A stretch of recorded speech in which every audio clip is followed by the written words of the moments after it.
भारत के कृषि क्षेत्र खासकर किसानों पर अमेरिका भारत व्यापार समझौते के असर के बारे में एएनआई से बात करते हुए केंद्रीय कृषि मंत्री शिवराज सिंह चौहान ने कहा, यह व्यापार समझौता कूटनीति, विकास और सम्मान का एक नया उदाहरण है।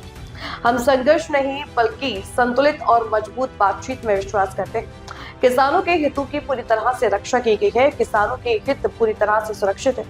हमारे मुख्य अनाज, फल, प्रमुख फसलें और बाजरा सब सुरक्षित है। डेयरी उत्पाद सुरक्षित है। किसान और विपक्ष निराश हैं, वे मानसिक रूप से परेशान हैं। वे जमीन पर हमारा मुकाबला नहीं कर सकते। वे अंधाधुंध विरोध कर रहे थे। वे झूठ की मशीन बन गए हैं। वे अफवाहों का बाजार है, इसलिए वे अफवाहें फैलाकर अराजकता का माहौल बनाना चाहते हैं। टैरिफ में कमी से हमारे निर्यात को बढ़ावा मिलेगा। जब कपड़ा निर्यात बढ़ेगा तो कपास किसानों को फायदा होगा। ट्रेड डील जो प्रधानमंत्री जी के नेतृत्व और मार्गदर्शन में हुई है, ये ट्रेड डील डिप्लोमेसी, डेवलपमेंट और डिग्निटी का एक नया उदाहरण है।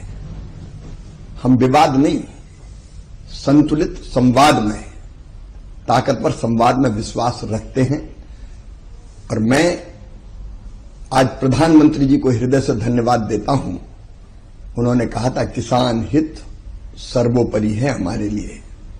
किसानों के हितों को पूरी तरह से संरक्षित किया गया है। किसान हित पूरी तरह सुरक्षित।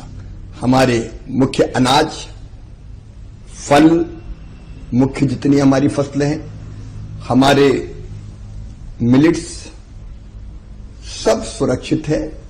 डेयरी उत्पाद सुरक्षित है।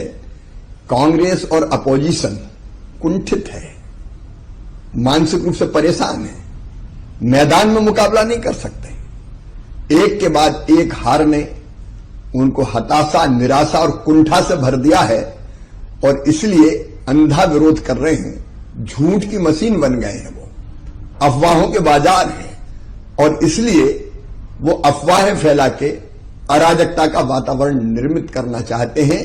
लेकिन किसान हित पूरी तरह सुरक्षित। उल्टे मैं ये कहता हूं कि हम चावल निर्यात करते हैं।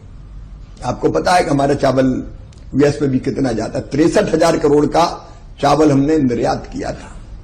हमारे निर्यात को बल मिलेगा टैरिफ घटने से। हमारा चावल, मसाले, इवन टेक्सटाइल, जब टेक्सटाइल का एक्सपोर्ट बढ़ेगा तो कपास के किसानों को फायदा होगा। ये सर्वथा भारत के किसानों के हित